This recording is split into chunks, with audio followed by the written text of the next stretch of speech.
লোকটা লক্ষ্য করে সে যে কোনো জিনিসের ভিতর দিয়ে চলে যেতে পারতেছে।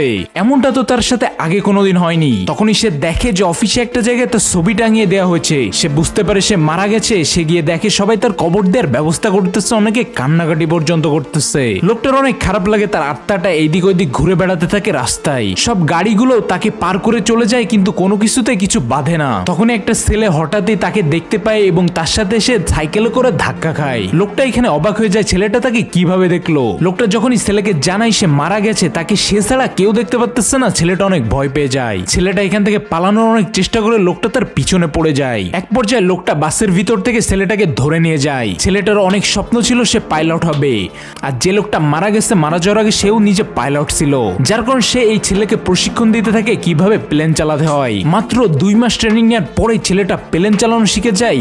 তো এরপরে ছেলেটার সাথে কি হতে চলেছে দেখার জন্য পার্ট 2 লিখে কমেন্ট করো।